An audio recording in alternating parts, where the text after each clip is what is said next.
Chris, play it. Play it, Chris. Play it. I need it in my life. Some more?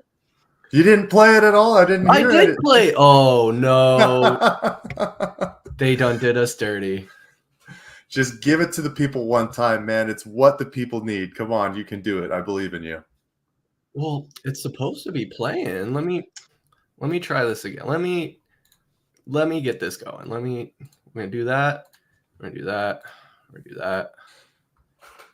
Come back here. Just show it on the screen. Immersive experience. Yes. Let's go. Boys, the pick is in. Holy shit. Welcome to Valley Sports Plug, your Valley Sports Plug. This is our 2024 NFL Draft Preview. We are so super serious, guys. I'm Chris Patrick. With me is my co-host, Michael Benjamin, and our very special guest and VSP contributor, Niko Woodruff. Welcome back, brother. What up, guys? How we feeling tonight? Draft is tomorrow. We were just talking before we launched, man. It's like the night before Christmas right now. Like, had all the buildup. We've been talking for months since the season ended, probably since before the season ended, what we were hoping the Cardinals would do. Obviously, very heavily topic was Marvin Harrison Jr. We'll get into all that. We're going to talk about the quarterbacks in the draft, who else is drafting. But Mike, how are you doing, man? I'm doing great, man. It's every football fan's dream the night before the draft. Oh my goodness, man. Dunn is talking about what might happen. Obviously, this is our preview, so we got a little bit more to do for the people, but tomorrow is the day. I cannot wait, man. And I think we got one more who's joined us, Chris. So you want to bring him on for the people? Absolutely. Waiting in the wings, joining us now live from his living room, Mr. T Jr. Hey, I made it. I made it like Marvin Harrison Jr. is going to make it. Yeah. Dude, but battling the camera here for a second. We'll get this working, but excited, dude. I'm excited for tomorrow. I'm excited to maybe see Larry Fitzgerald 2.0. Who knows? Who knows what it's going to be, man? I'm really giddy. I will be heartbroken if we trade back. I will literally cry. So I hope it's 18. I hope we get him, and that's it. I'm so nervous, Matt. Like, if they don't take Marvin Harrison Jr., if they trade out, or God forbid someone trades up to get him at like the 3 spot, depending on what the Patriots are thinking. I mean, it's possible. Like it's possible. That's I think what the most scary thing is right now is like there's really a lot of uncertainty. I mean, I think most people are pretty sure Caleb Williams is going Bears #1, but from there on out, there's not really a consensus on how it's going to break down. But we'll get into all that. Fellas, are you ready to do this? Let's do it, man. What do you got on the docket for today? Hell yeah, let's do it. And kind of just along that vein we were talking about, the quarterbacks, man. It's a quarterback-heavy draft. There's 5 quarterbacks expected to be drafted in the first round alone. Of course, highlighted by Caleb Williams out of USC, Jayden Daniels from LSU, and Drake May from North Carolina. They're all projected to be top 5 picks. You also got guys like J.J. McCarthy from Michigan and Michael Penix Jr. out of Washington. Penix draft stock, I think, has been falling a little bit. He jumped up there from his playoff run, but now I'm seeing him kind of getting taken potentially later in the first round. But who really knows, guys? There's a lot of misinformation and what I think Ron Wolfley is referred to as draft subterfuge, where teams and guys are putting stuff out there, trying to see if they can get a bite, trying to throw people off. You know, Patriots today, I think we're saying like, oh, all the offers we've gotten so far have been laughable. But kind of being mysterious too, like, oh, will we take a quarterback? Will we not? I don't know. And so kind of just looking at the top of the list here with those big 3 guys I named. Mike, who are you liking the most out of that draft class as far as not necessarily a fit for the particular team, but as far as being a talent in the next era of the NFL? You know, it's so hard because everybody has their, mock-ups, people going around. There's been so many different trade rumors, best fits available and that kind of stuff. And, I think it's come down to a top 2 consensus, obviously with Caleb Williams going to the Chicago Bears. But guys, I think I love the guy who has started to be slated as #2 just because of his Valley ties when it comes to Jayden Daniels, right? The quarterback from LSU. This last season, just what an absolutely stellar season. 3,812 yards, 40 touchdowns, only 4 interceptions. That was up from 1,000 yards from 2022 and also 23 more touchdowns in the air. He's a difference maker. He can use his legs. And it's crazy to think that he could go to Washington to match up with Cliff Kingsbury. And I can't believe he's getting another opportunity so fast. But I think that's the one that tickles my fancy, mostly because of the Valley ties. And I'm really, really pulling for this kid, man. I hope he's something special in the NFL. Yeah, I got to have a place in my heart for Jayden Daniels. And honestly, like him going from ASU to have such a crazy year at LSU, win the Heisman, like it sucks, feel like a bit of a bitter ex-girlfriend sometimes. Like, why couldn't he do that here? Is my kind of feeling on it. But honestly, I'm with you, Mike. I'm proud of the guy at the end of the day. To toss this over to you, Niko, though, I'm looking at a lot of these mock drafts, and the Ringer has Washington taking Drake May, but Tankathon has them taking Jayden Daniels. Who do you like the most out of those two guys? So if you're on the board as the Commanders, Caleb Williams is off the board. Who are you taking? I'm taking Jayden Daniels. I don't think there's much of a question which one of those guys is better or more pro ready at this point. I think Jayden Daniels, you can probably start, whether it's a smart move or not, rookie year to start a quarterback. That's a different conversation for a different time. But I think between those two, I got to go Jayden Daniels. I know there was a lot of disconnect in Daniels' camp with the way that the Commanders went about the top 30 visit. They did it instead of like in the campus tour steak dinner, they decided to do Top Golf, and which is an interesting take on it. I think you get to look at competitive guys in an area where they get to be competitive. I don't think you necessarily get that in a lot of those visits. Jayden Daniels' camp didn't like it, and that's because Jayden Daniels is not a great golfer. So you also have that downfall of like stepping up and shanking the ball into the net and, looking like an asshole in front of everybody. But I think if I'm the Commanders, I have to go Jayden Daniels. There's too much upside on the dual threat, and I think in today's day and age, you got to have a dual threat quarterback. I know people will tell you that Drake May is sneaky fast. We know what that means. He's just a white guy who's a little bit quicker than the rest of them. So, I think at the end of the day, the skill set leans towards Jayden Daniels in the pro game today. I like that sneaky fast, very creative way to kind of phrase that. Matt, is your camera working? Your mic working, or is just your cameras on the fritz? It's just my camera for some reason. Just seems to something in Google is identifying it, so it's using it for some reason. So I'm battling back and forth. I'll get it figured out though. It's probably just the Russians spying on you. No big deal. Dude, they hear us talking about the draft and they're just trying to figure out how they can collude to ruin our draft. Like Commanders, Patriots, what are they talking about? But Matt, I want to ask you kind of along that same vein. When you're looking at, outside of the top 2 picks, then going to the 3rd pick and beyond, quarterbacks left from there would be, if Jayden Daniels is the number 2 pick, you got Drake May and JJ McCarthy. Now, I mentioned looking at a lot of these mock drafts. I'll pull this one up here. This is the Tankathon one I was talking about. They have Williams, Daniels, May going to the Patriots, but then JJ McCarthy just at 6. Would it be crazy to think that the Patriots might have an eye on McCarthy over Drake May? Not at all. I think McCarthy comes from a system, and he's he's literally like the Patriot way. It's kind of like that. I don't want to say like Tom Brady start. Tom Brady was like Tom Brady, but like all they need is just that game manager that can come in, play, get 250 yards, 200 yards passing, kind of not make any mistakes, orchestrate your offense. I think it's another Michigan man. You're doing the same thing with Tom Brady. Tom Brady came from Michigan. Maybe we can strike, lightning strikes twice. Who knows? But I don't think it's too far out of the realm of possibilities. I think coming from UNC, North Carolina, it's kind of like, are you really ready for the NFL? Have you really seen that sort of competition to where like it's going to be those NFL ready defenses? Are you playing on every Saturday against 4 or 5 guys that are going to be playing on Sunday? Or are you just beating like Western Kentucky.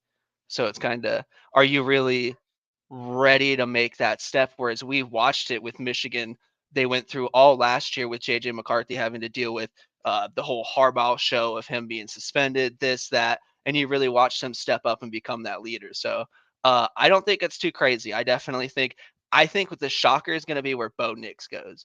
I think whoever gets Bo Nix is going to get a dude that's just literally been bred to play this. He's been a starter for the last 5 years. Did it at Auburn, Oregon. I'm excited, man. There's so many different things that like, this is the one year where it's like, I don't really know. Like, who knows what happens? Yeah, I agree. It seems like with a lot of these projections, it's just all over the place. And I think that's not super uncommon, but with this much talent at the top of the draft, it just seems like it's a really prime opportunity for teams to get that next level guy. That's so crazy, like the Michigan connection and the quarterback, like passing of the torch. I know it's been a few years. They probably thought they had that in Mac Jones at one point. Definitely. But yeah, lightning can strike twice. You never know. It's very possible. I am curious though, Mike, in looking at these quarterbacks at the top some more. We talked about Michael Penix Jr., his stock dropping a little bit, or kind of a lot of bit. Where do they have him here? 23rd, going to the Vikings potentially. With the quarterback position being at such a premium the way it is now, could you see him moving up from that spot? I think that's an absolute, I won't say given, but man, that quarterback is a hot commodity at the end of the day for any team. It's what you have to build around. And I think teams kind of just bite off a little bit more than they can chew. It seems like every single year. So guys are taken out of position. And I know the big bugaboo about Michael Penix Jr. has been his injury history, right? Has had situations with his knees that have, taken him out of seasons, and he's a little bit older comparative to other guys. So it was giving me a lot of, Brandon Weeden vibes, you know what I'm saying? But we know that he does have a cannon of an arm. Obviously, Rome Odunze just went off the map this year as well with Michael Penix Jr. for, what was it? I think over 1,600 yards as well. So, it seems like a lot more consensus sounds like it's going to be 6 or 7 different quarterbacks going in the first round. And, before the end of the college football season, we were even thinking, is JJ McCarthy going to be a guy that goes in the top 10? And things quickly changed after that. So long-winded answer, Chris. Would not be surprised to see him go later in the first round for sure. Yeah, I think that's fair. And to kind of just go back to something Matt had said, talking about Bo Nix, I think that's a really interesting one and kind of a wild card. You really haven't heard his name be floated around so much with like all the draft coverage leading up to it, at least from what I've seen. And I got to go to the game that Oregon played against ASU just earlier this year, and Bo Nix absolutely fucking wiped the floor with ASU. I think he had 6 touchdowns by the start of the second half. It was not a pretty game to watch. I was pretty tuned out by the end of it. But Niko, again, we're looking at kind of at the draft here and talking about these trades that might happen. I think that's probably my biggest worry, especially when it comes to the top of the draft and the 3 picks before the Cardinals. Looking at the Patriots specifically, I think they're really the only team I could see making a trade that would impact the Cardinals, as far as that number 4 pick goes for them. Well, what is your level of concern there, and how realistic could it be that they trade down because they're not crazy about May or McCarthy? I think that there's every chance in the world. I think they're projecting 10 trades in this draft. I think in the first round of this draft, 10 trades, which is wild to think of. I think there's absolutely every chance that if you're the Patriots, I mean, if you don't see your guy, you're not going to go gamble that on somebody that you're not sold on. So you trade down, you stack picks. We've seen what that's done for, multiple franchises now who have stacked picks and built rosters. I mean, look at the Texans. I mean, they had, two great picks last year in the first round alone. You stack your picks, and then, I think there's every chance. But I don't think that that's going to affect the Cardinals. I think at the end of the day, unless the Cardinals are offered a move your world like undeniably, you cannot say no to this trade. I'm talking if Minnesota's coming to our front door, they better have Justin Jefferson in tow with those draft picks. That's what I'm talking about. Otherwise, I don't want to see Arizona trading that pick, because what we could have in a Kyler Murray and Marvin Harrison connection is exponentially, I think, better than betting. Like, gambling. We're essentially gambling. Like, so take what you know is good. You know Marvin Harrison's good. You know he comes from pro stock. You know he's a good locker room guy. Like, I think it's written in the sand. I don't think there's anything that gets in the Cardinals' way of getting Marvin Harrison Jr. but themselves. And that's exactly it. I mean, I really struggle to think of a scenario where we don't take Marvin Harrison Jr. at 4 if we're on the clock and he's available. Like, you just have to do it. It's just a generational talent, Larry 2.0, whatever you want to call him. Like, it's a surefire pick if I've ever seen one in my entire life. And Matt, so talking just kind of some more scenarios here. If, say, the Patriots do trade out of that spot from number 3, do you think their trade partner would be trading up to get a quarterback, or is it crazy to think that they're trading up to get Harrison before the Cardinals can grab him? 100%. The first thing that jumped into my mind, because I have a friend who's in New York, big Jets fan. He's talking about Romeo Dunze. In my mind, I for some reason saw them trading up, Patriots trading back to number 10, getting Michael Penix Jr. at 10, a couple other things, while Jets trade up and get their guy Marvin Harrison Jr. at fucking 3. It's possible. If it happens, dude, I might fucking shoot a bank up. I'm not kidding. I will literally fucking drive my car straight into a wall at 120 miles per hour. Like, I will die.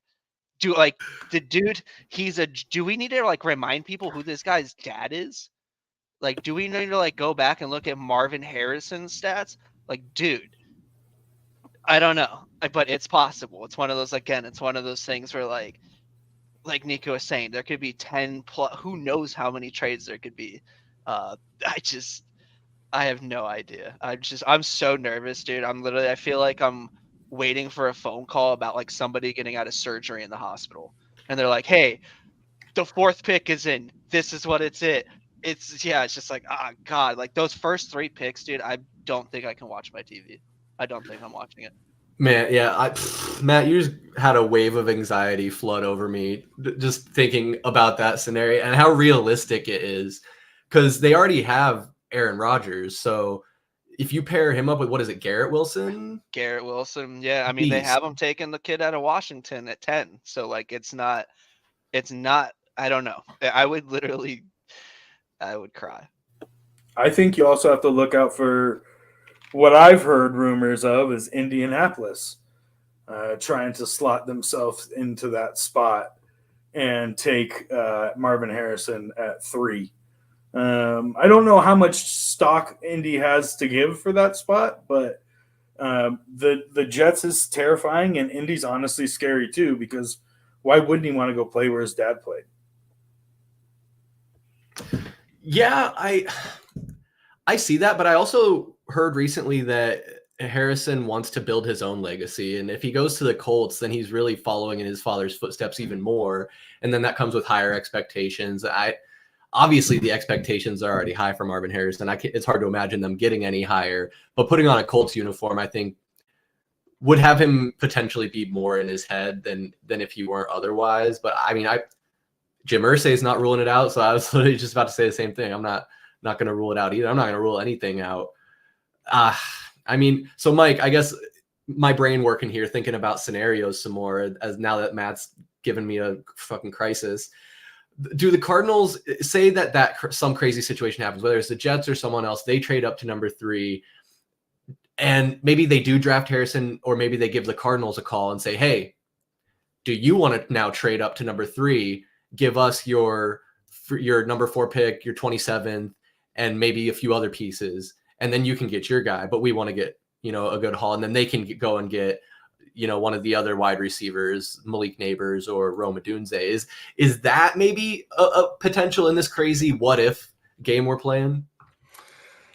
Obviously, nothing is off the table, but I find it hard to believe that somebody's going to be calling to say, hey, do you want to move up to make sure You know what I'm saying? Like they're calling to get that pick that we have secured right now. And from what we know, it would cost a pretty penny. So if something crazy were to happen and the Patriots were to move away from the quarterback decision and trade to a team like the New York Jets and they snag Marvin Harrison Jr., you know Monty Austin Ford is going to be wheeling and dealing right away, probably trading out of that number 4 pick to garner some more capital. We also have to remember the amount of picks we have as well, guys. Isn't it like 12?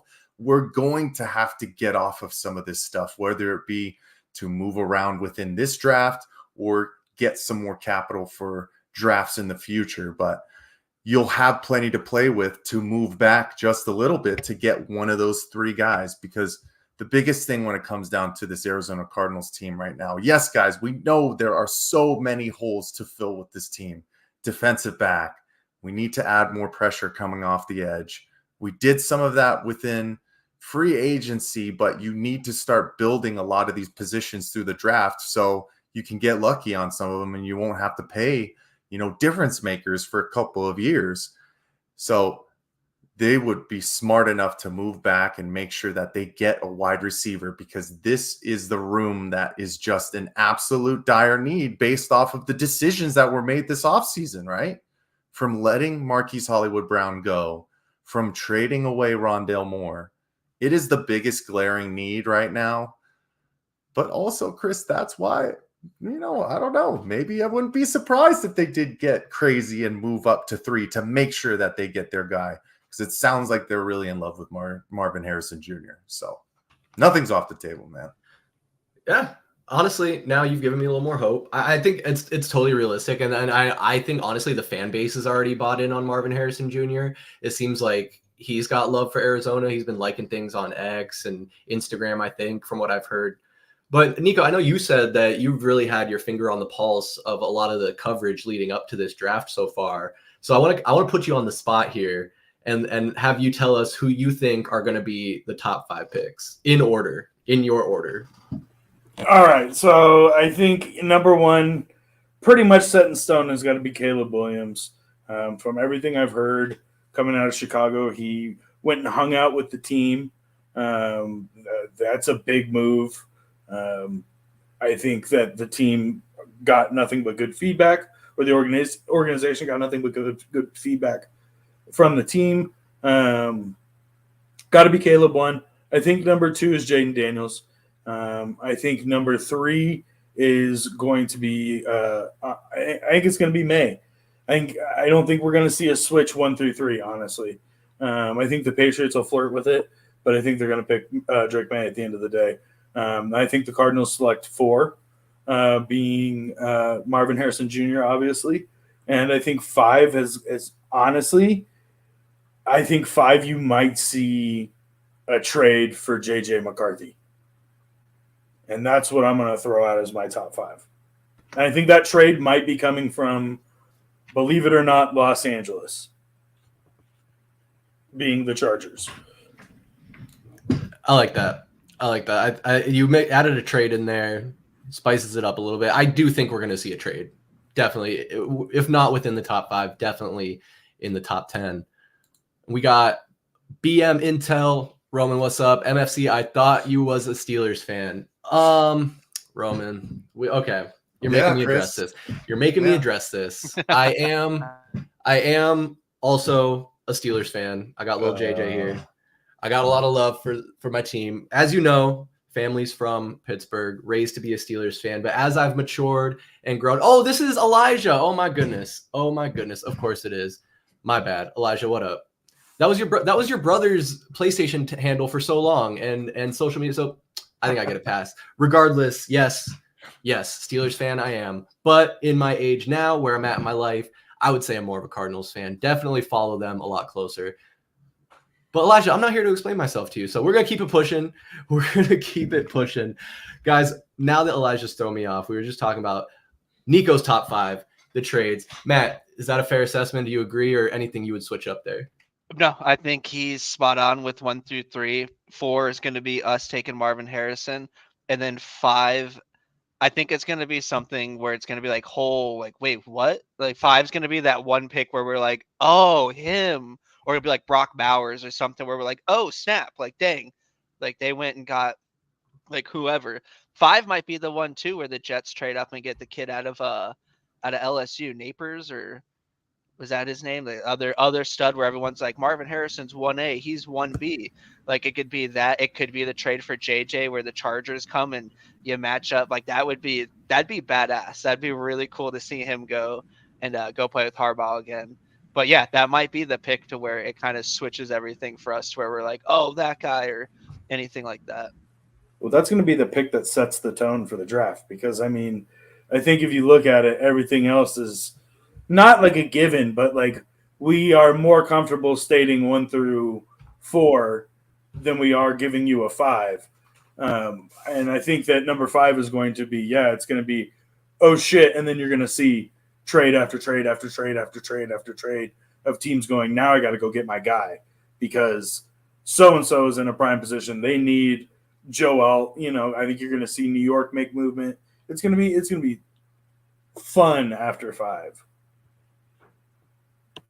So do you think it's realistic? Like that's interesting that you got Harbaugh coaching the Chargers now, JJ McCarthy, they have that early pick. What do they do with Justin Herbert then? You can't have him be the backup, can you? Or you look to trade him as part of moving in the draft? I don't think that he would end up being a backup. I think Harbaugh would want to bring his guy in right away. I were seeing some rumblings around where the Vikings would get involved within that trade as well, right? Where they would ship Herbert to the Vikings, get a whole bunch of capital back as well. Man, it would just make total sense for Harbaugh to come back into the NFL and make that kind of a splash to really cement himself saying, this is my team, man. I'm pushing it in the way that I want to, and I'm bringing my guys along for the ride. Would it be my decision if I were the GM or in the Los Angeles Chargers front office? Absolutely not. I mean, Justin Herbert is probably, I would say, close to one of the top 5 quarterbacks in this league and just has not really had the team properly built around him, even though he did have some good weapons, right? But there were some aging weapons over this past couple of seasons with Keenan Allen and Eckler as well. So it wouldn't blow me away if somehow the Chargers find themselves taking JJ McCarthy. Man, I just think it's an absolute stretch to be taking JJ McCarthy, honestly, in the top 10. I don't think he's that kind of a guy yet. And it would probably serve him the best to sit behind somebody for a year, learn the game a little bit more, and then get that opportunity. But, when guys are taking guys in the top 5, it's time for them to go right away. So best of luck to him. Yeah, I mean, I think quarterbacks are historically probably drafted a little bit higher. And you see that in fantasy football too, right? Like once quarterbacks start flying off the board, everyone wants to get their quarterback. That's the cornerstone of your franchise. Mike, you really make a compelling case.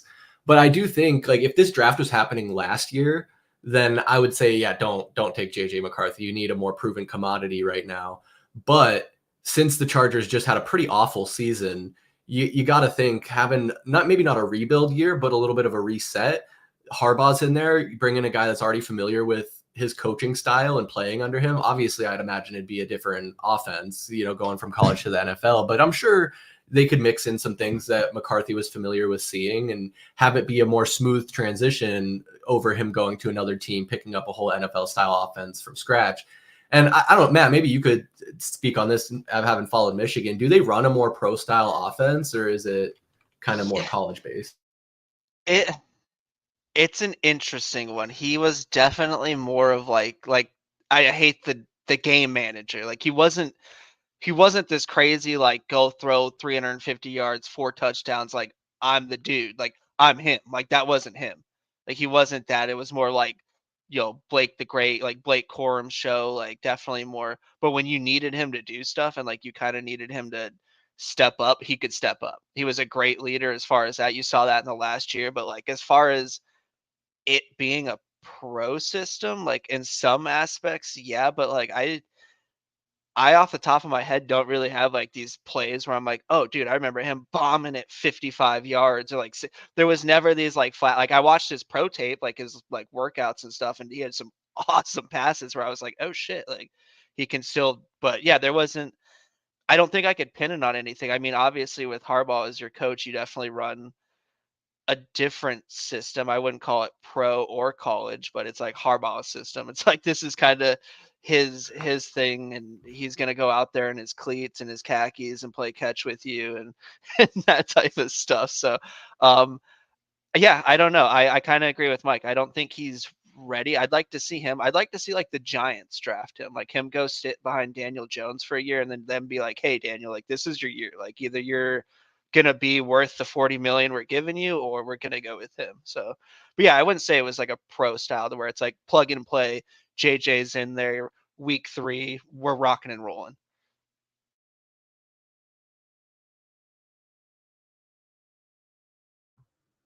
Uh-oh, is Chris gone? Oh, guys, I just think that he's thinking back a little bit on, his roots. So he's sitting in the corner a little bit, shedding some tears. Oh, man, we feel for Christopher, but gladly he's come back over to this side with with the Cardinals. But guys, I want to dive into a little bit more with the Arizona Cardinals and kind of where we stand right now. Obviously, all of the conversations have been around Marvin Harrison Jr. at number 4.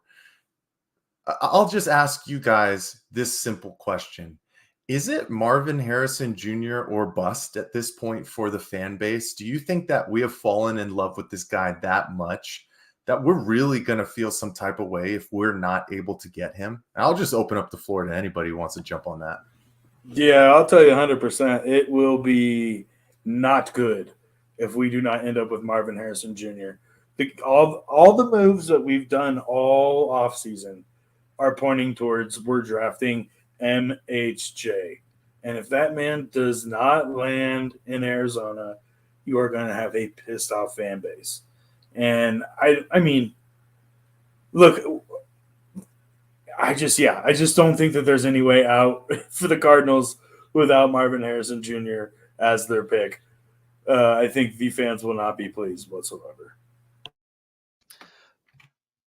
Yeah, I think it'll really give us an idea too as Cardinal fans, like is ownership, like is Bidwell turning over a new leaf? Like is the GM, like are they hearing us? Like are they finally gonna listen to like what the vast majority of Arizona Cardinal fans are saying, or are they gonna kind of like put their nose up and be like, well, we know better. We've done our research, and it's like, no, like are you gonna fucking just listen to us for once? Can one fucking Arizona team just listen to their fucking fan base? And I would the Diamondbacks are doing it, and look what they did. Can the Cardinals just do that? If we don't get Marvin Harrison, I'm going to go into Minecraft and I'm going to blow up banks in Minecraft. That's it. That's over. Like I'm done, dude. It literally will show us, like, as Cardinal fans, we've always gotten the shit end of the stick where Steve Keim's like, I'm going to go get Zaven Collins, which Zaven Collins, don't get me wrong, I like, but like he played at some random ass score, like those random little things at the John Browns where it's like, who the fuck is this guy? Like, can we just get one solid dude to where it's like we're gonna get at least 10 years of him being awesome? Like it's not David Boston or some stupid fucking fluke. Like it's the real deal. I hate that he's from Ohio State, but if we don't get him, if tomorrow at 7 o'clock I Google Marvin Harrison Jr. and it doesn't say Arizona Cardinals 4th draft pick, I'm freaking out. That's it. Man, if they don't get Marvin Harrison Jr., Matt, I will take you downtown and we will flip cars in Minecraft, and it'll be a blast. And in Minecraft, we will just get all of our frustrations out. But yeah, guys, like they can't do this to Arizona. They just can't do it again. I mean, I instantly am thinking of the DeAndre Ayton pick for the Suns. Now we have to watch what Luka Doncic is doing. And there's obviously that's more nuanced in the position, blah, blah. But if we have to see Marvin Harrison go ball out on another team and be a future Hall of Famer for another team, and we're sitting here 20 years from now, like, damn, what if the Cardinals had drafted Marvin Harrison Jr. instead of Joe Alt, who was injured after his 3rd season and virtually useless after that? I don't know what's going to happen with Joe Alt. But what I'm saying is the Cardinals, this is a can't miss draft pick. You cannot not take Marvin Harrison Jr. I can't imagine Mike disagrees with that. No, I don't. And there's a lot of people who are kind of still on the fence. They say Marvin Harrison Jr. is the most ready pro right now, but they think Malik Neighbors might eventually have the better career, right? Well, okay, like it's all where you go, man. It's all about the fit, man. That's what it comes down to. And is your organization putting things together to put success around these guys? And from what we got last year, it seems like the Cardinals are moving in that right direction. I mean, I like Malik Neighbors, guys. I mean, had a really good year with Jayden Daniels last year, 89 catches, 1,569 yards, and 14 touchdowns. Compared to Marvin, only had 67 catches, but 1,211 yards, same amount of touchdowns with 14 as well. But it's funny. Niko was talking about it earlier, man. I'm also done with the thinking that we're going to be able to throw deep balls to 5'9", 5'10" guys on a consistent basis. Let's turn the tides a little bit, right? Let's try something different. And when you have a guy that has the speed and the size of a Marvin Harrison Jr., like that one graphic that I just pulled up, you don't get cute, man. You stick and pick. And the fan base, like I said before on one of our Heat Check podcasts, we need a win, guys. We need a win. And this is a major win for the fan base and the association at the end of the day.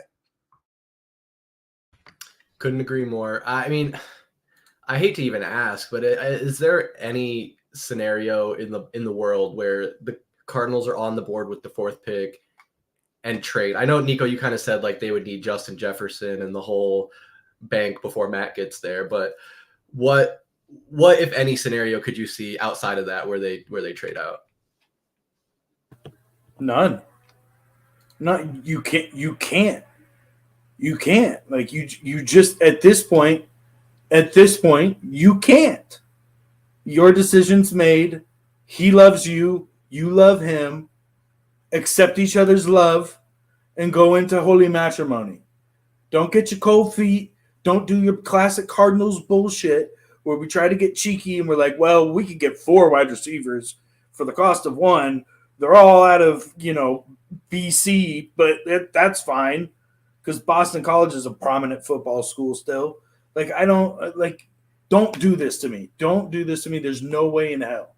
So I don't think that there's a scenario where, like I said, unless you're giving me Justin Jetta Jefferson and the whole barrel of picks, that's the only way. That's the only way, man. I'll be so pissed. It's almost like I just get nervous, man. Like, I know we've only had 1 season of Austin Fort, and he was highly praised for how he did in the draft last year, acquiring all these picks. So I think probably my fears are not very grounded in any real justification, but I can't get out of my own way of thinking, like, what if Austin Fort is just like, I don't have a specific example, but it's almost like when somebody does something and they get a strong reaction, so they keep going back to it until it's not funny anymore, and then it kind of dies off. Like, I just get worried, like Austin Ford will do that, like, oh, you guys like when I stockpile picks? You said I did a really good job, and then he goes out and just continues to stockpile picks and never actually drafts a player of consequence. Because then that's a lot easier than drafting a player high and then having them bust out and be like, oh, you didn't draft well. Where if you're just constantly turning over picks, you're like, oh, well, yeah, we got a couple guys in the 2nd, 3rd round. Those guys don't always work out, but hey, we got 3 first-round picks next year. Like, is that too conspiratorial, Matt? Is that crazy? No, I mean, he doesn't strike me as one of those guys though, where he's just gonna like sit there. Like, I feel like that's very Steve Keimish, and I feel like we have PTSD as Cardinal fans, like where we're just used to like these stupid fucking shenanigans where it's like, dude, are you like still drinking and fucking doing drafts and stuff? Like, what's going on? But I think this is kind of the draft that's gonna make, like, not make or break him because he's only been here for so long, but like every GM kind of has that draft where they like kind of attach themselves to like a pick to where like it's the big quarterback pick that they make. Like, that's like everybody attached like Cliff or like Steve to Kyler, and they're like, well, if Kyler makes it, it's gonna make or break Steve because that was like the big pick that he made. So I think this is the one that, like, if we don't take him, like you said, Chris, we go back and 10 years from now, he's fucking got 8 1,000-yard seasons in a row, and he's got like Mike Evans looking stats. Are we going to be like, pissed off because maybe Nomni's not even with us anymore and we got fucked because he was trying to do what you said, where he's trying to just play like pick like Madhouse and collect picks because more players is more chances? Or is it like, hey, are we just going to get this one-time dude that you can't pass up on? Like, you literally, you can't, like, you cannot. I don't know. You just, for us to not take him would be absolute insanity. But I don't think we have like that same Steve Keimish thing anymore. Like, I think we have a real GM. I think he's kind of taught Mike, like Bidwell, like, hey, like, get your head out of your fucking ass for the last 5 or 6 years. Like, you were good for a little bit. You guys struck like whatever, you had 1.5 seasons to where like everybody figured out Cliff the second half of the season and we sucked. Like, no, like, I think this is where we have a full on staff that's capable of coaching somebody like Marvin Harrison Jr., giving him the ability to become and develop himself into maybe a Larry Fitzgerald 2.0. And yeah, I don't, there's no way. There's no way. I would literally have pinched myself 1,000 times and think I was dreaming it a nightmare if we didn't take him. There's just so, I think there's got to just be so much pressure on this Cardinals team, top to bottom. I mean, Bidwell's got pressure with the moves he's made, the new young coaching staff that they brought in. They got a season under their belt now. They're going to have a full year of Kyler Murray. So much pressure on him to finally, like, it's, man, you're past due for proving you're a franchise quarterback. And I know you made some good progress on that at the end of last season when you came back from your injury, but we need him to come in and do it again for a full season, stay healthy, and ball out like we've always thought and hoped that he was capable of. And all of this pressure, all of these expectations, it starts tomorrow, guys. Like, with this draft, this is when shit gets real and how you start to build your team and what it's going to look like. I mean, I don't want to get, we're going to have plenty of time to talk about what our actual expectations are for this team. And I'm sure a lot of that is going to be based off what they do in the draft, what they do in the off season. But man, tomorrow, man, I am so nervous. And I know they've said that they're not going to make their decision until they're on the clock.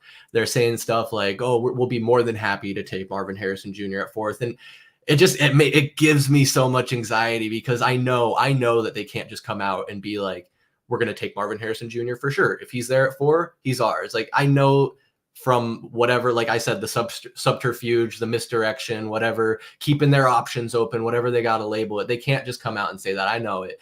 But you think, like, come on, signal something to the fans, let us rest a little bit easy. But I guess by this time tomorrow, guys, I think we're about 22 hours away from the draft starting, 21 hours and 47 minutes.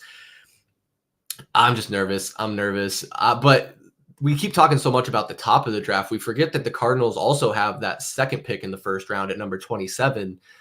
Mike, if they don't move that pick in some form or fashion, do they look to pick up a defensive piece there, or do they try and keep boosting the offense a bit? Yeah, I think you got to transition to the defensive side of the football. Obviously, I think edge rusher is probably at the top of your list, even though the cornerback room is just super young right now. The amount of pressures that we got was just unacceptable for a frontline defense in the NFL right now. And it puts all those young guys, in peril. So I know we've been seeing some people like Daniel Jeremiah saying if we stick at 27, we might take Latu from UCLA, the edge rusher. Don't know too much about him, but I think that's where they need to really focus, man. Cornerback and edge rusher at the defensive spot. Now, do you think that the Cardinals will stick at 27? I honestly don't think so. I think that there's a lot of maneuverability that this team has right now with the amount of capital that they have. So they could move up a little bit more, right? Maybe top 20. Then you can start looking at, well, what is the best available for offensive line? Even though we did just get Jonah Williams into the organization, that's another place that you got to continue to build for the future as well, and build somebody that you can just really cement with Paris Johnson on that other side. So probably defensive end is where I'm looking at, Chris, but I wouldn't be surprised if we're not picking at 27. I honestly wouldn't be either. I mean, Niko, are you kind of thinking the same thing, that it's got to be defense if you're on the clock there? It has to be defense. I don't think Latu's going to be there at 27. I think he's going much earlier. I think it's going to be more of a cornerback situation for the Cardinals that deep. I don't think we're going to have a good enough edge rusher. I think it's probably going to be the dude out of Clemson, Nate Wiggins, I think his name is.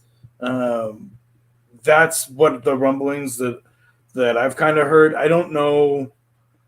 I mean, when you get that deep, like Mike said, there's so much maneuverability. Who even knows if we're going to be there? I think that there's every chance in the world that we could move up to, I mean, shit, we could do an in-division trade with LA to sneak up to 19, sneak that 19 overall pick from the Rams, give them a couple of second rounders, and or swap the first and give them a second, and all of a sudden we're looking at another edge rusher.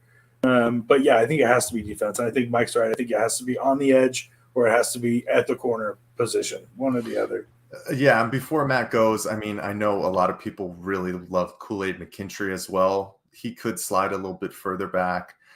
Man, a guy that I really, really liked, though, was Byron Murphy, the defensive tackle out of Texas, but he just continues to shoot himself up boards. So they're saying possibly late teens, but some people wouldn't be surprised if he is close to the top 10 too. So he probably won't be there. But that's another guy that, man, you can shore up the inside of that defensive line. Any kind of pressure, anything that you can do to just do anything different than this defensive line did all last year, right, is what this team needs. So it's going to be a focus for sure. Yeah, and of course, if not through the draft, you probably look in free agency to fill some of those other holes as well. But obviously, the draft is a great place to start. And Matt, we talked a lot about the Cardinals moving down and around. I don't think we've really thought about them moving up with like taking Harrison at 4 and then moving up with the 27th and some of those other picks. Do you think that's a pretty possible likelihood? And is there anyone you have your eye on for them to take higher up? I liked like Mike was saying, the defensive tackle, Byron Murphy, man. I think that's one where we could be sitting there and out of nowhere there'll be like pick 16 or 17, like, oh, there's been a trade, and it'll be like Cardinals receive, and it'll be pick 16, and we bundle 27 and maybe one of our fourths or whatever the case is. Like, I feel like that might be the one where we can, because like you guys said, we cannot have that same production that we had last year out of the interior. There was times where like they couldn't stop a nosebleed, and there's just no presence. There was no like, so I think that would be the one where we could see us like kind of moving up to maybe package some of these. I think that's honestly why he's collected all of these picks, is because he's literally, I think our organization's kind of going to start pinpointing, like we were saying, the best available, or what can we do to get the best available at our needs. So like, what can we do to go get a defensive tackle? Well, let's bundle the 27th with this or that, and then let's go get him at 16 or 17. Let's find a team that we can kind of tango with and go get our guys so that we can surefire start making some sort of difference, whether you guys said it be in the draft, or maybe we don't do it. We stay at 27. We pick whoever the case is. It might be an edge rusher, it might be some sort of defensive player. It has to be defense.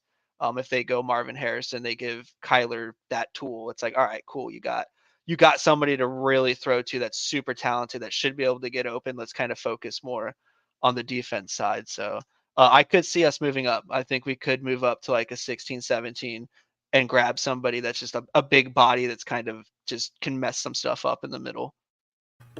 How mad would you guys be if we traded up? I don't know, because we do have a lot of stock, but let's say we trade up to 12, 13. We try to snag another one of those big name receivers, as opposed to going defensive, and then you load up that receiving room with talent for 5 years, and Kyler has no excuse in the world at that point. I just don't. A lot of receivers. That's what I'm saying. It's a lot of receivers, and it's like it depends who you take. Like at that point, if you're moving back, do you think Roma Dunze is probably the likely one that has fallen back? Aren't they a little bit similar, right? Like I'd probably rather pair Marvin Harrison Jr. with Malik Neighbors, and Malik Neighbors was probably going to go 7 latest to the Titans. Yeah, it's just not an option. I don't think. I mean, would I hate it, Niko? The answer is no. I mean, if you can get 2 absolute stud weapons on the outside, oh man, it'd be something to be excited about. But then also you have to make sure that Kyler Murray is standing up straight, right? So that's why there's just a lot more things that have to be shored up before you continue to bring in more weapons. I think before you go and transition to getting, two of the top 3 receivers in this class, even though we know it is absolutely loaded with wide receivers throughout. So wouldn't be surprised if maybe they go with another guy in the 3rd round, right? It's an option, but I think they got bigger fish to fry when it comes down to filling out this roster. Yeah, I had thought about that too, Niko. It's kind of crazy you mentioned it. Like, what if, right? What if I think it's very intriguing, but like we've talked about all the other needs on the team. I think you get one good wide receiver in Marvin Harrison Jr. and you're happy with it. I mean, I would totally agree with that. I mean, if I were playing Madden, I might do it. That might be a lot more realistic, but yeah, I don't know. The way that this team's kind of been conservative with the way they've drafted last season. I mean, you can only really look at last season as far as this current regime goes, or whatever you want to say. But lot of pressure, guys. We'll know by this time tomorrow, probably right before we take the field for our Week 4 VSP Softball League. We're out here. Niko, what's the Instagram? We got an official Instagram for the softball team? We have an official Instagram for the softball team. It is VSP_softball. Let's go. Guys, I just want everybody to know we are just so good, man. If you guys want to come out and okay, maybe next season. Come out next season. We're working. It's like I was saying. Yeah, Rome wasn't built in a day, guys. It didn't like they snapped their fingers and there was a fucking Coliseum. Like there's a lot of people that died to build that fucking thing, and we're dying. We're literally dying. Well, no, it's fun, dude. It's fun. We got good bones. I mean, most of us have never played in a softball league. I don't think more than a few of us have played in the last decade. So we're learning. It's a work in progress, but I know we got some athletes out there. We got some guys with some good gray matter in between the ears. But fellas, as we kind of wrap up this draft live stream here, I kind of want to just ask you what you're kind of thinking is going to happen tomorrow, what your hopes are. Obviously Marvin Harrison Jr., but if you want to expand on that, I'd like to give you the floor. Niko, you want to take a shot first? Yeah. I mean, look, it's Marvin Harrison or bust. I think that's kind of undeniable for me. I hope that the Cardinals address the defensive side of the ball. I think that can be done pretty well later on in this draft. I'd like to see Cooper DeJean end up in Arizona personally. I don't know how we make that happen, but he seemed to be a stud in Iowa. And honestly, I just hope that the draft in general is what it's been the past year. I don't want anything post-dated 2023 on my Cardinals draft experiences. I've had too many upset because we didn't take Johnny Manziel moments in my entire life that I can't handle another one. So I just hope that we draft smart, and it's got to be Marvin Harrison. End of story. Yeah, it's funny. That made me think of back in the day. I was really upset that the Cardinals took Patrick Peterson and not Ryan Mallett when I was sure that we needed a quarterback. We needed a quarterback so bad. But obviously, despite how his tenure ended with the Cardinals, I think Peterson was clearly the correct pick. But Matt, what are you thinking for tomorrow? What are you hoping? What are you hoping for? I'm hoping. I'd be hoping and smoking. I just want to see us take Marvin Harrison. Obviously, I think we're all pretty much set on that. But I also want to see us make a move. I want us to be one of the teams that makes a trade, that makes some sort of like I said, we move up to like the late teens and get a big body defensive guy to where it's like, if we didn't do it, we're not getting it. But at the same time, it shows me that like they're invested. Like our GM, everybody's on board. Everybody's trying to make it like, it's not just kind of, well, we did our work. We got our 10 plus damn picks because we're crazy and collected all these. It's like, no, we're going to use these. We're going to start moving around. I didn't want that dude's freaking phone to just be up to his ear the whole time. and just like calling. I want him, when the third pick's coming, I want him to just call the Patriots a bunch just so it goes busy so nobody can call. Like, it's like, I want him to be like, yeah, I'll trade with you. It's like, oh, you got to make the pick, dude. 30 seconds, hangs up. Like, that's it. But like, yeah, I just want to see us make some sort of move that shows me that like management and everybody's on board. Like, we're setting up all the pieces to give Jonathan Gannon the tools that he needs, give Kyler, a couple of different weapons. Like, if we could get 2 top 10 wide receivers, like draft talent, I would not be opposed to that. Like, us trading up to like 12 or 13, like Niko said, like, I wouldn't be mad, because it'd be like, shit, Kyler, like, what do you have to say now? Like, I love you to death, dude, but like, we need you to step up. And it's not like you're doing little dump passes to Rondell Moore. It's like you have some surefire dudes that are fucking studs. Like, you can make it work, make them better. But I just want to see us take Marvin Harrison, make a trade. I'm excited, dude. It's fun as fuck talking about football. Hell yeah. And honestly, like, the more weapons they give Kyler Murray, the less excuses he'll have if he doesn't live up to expectations. And then we'll know, do we keep Kyler or do we try and move on from him? Big year, guys. Big year. Mike, anything you got for us before we get out of here? All right. I mean, I'm in the camp, right? Like I was talking about, the win of the draft is taking Marvin Harrison Jr. But if it doesn't fall our way, guys, we have to get one of these top 3 guys. You got to get Malik Neighbors or Rome Odunze. The more and more I continue to kind of go along within this process, I'm leaning a little bit more towards Malik Neighbors. Now, I know I also talked about having the short guy, so I'm going back on my word. I just think that he's an absolute difference maker, and he's almost like 1A, 1B with Marvin Harrison Jr. So if you can't get him, you're going Malik Neighbors. A couple of other things, like we talked about the defensive line. If you stick at 27, I don't know, maybe a guy like Chop Robinson out of Penn State, working on the defensive backside as well. A guy I talked about it, Kool-Aid McKinstry.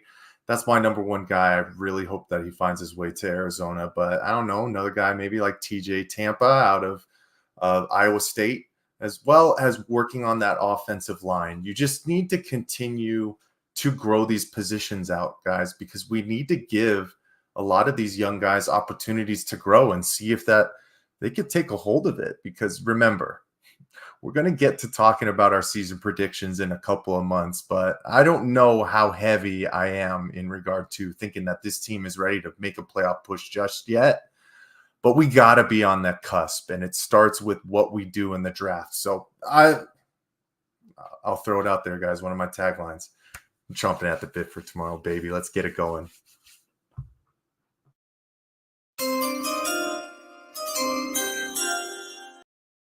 It's a beautiful sound. Beautiful. That's like hearing reindeer's hoofs on your roof on Christmas Eve, man. That's how good that sounds right there. Chris, hit it one more time. Unless you turned it off. Don't worry about it if you turn it off. I turned it off, Mike, but we'll be able to hear it again before you know it. We're less than 24 hours away from the first round of the 2024 NFL draft. We're going to keep you updated. Make sure you're following us across all the social medias so you can keep in the loop. That's at AZ_VSP on X, TikTok, Threads, Instagram, and of course, Valley Sports Plug. Just type it into Google. You'll find us. But guys, this has been a lot of fun. We will be sure to update everyone and continue to bring you live streams. So make sure you like and subscribe. For Michael Benjamin, Mr. T Jr., and Niko Woodruff, I'm Chris Patrick, and we'll see you next time. Peace.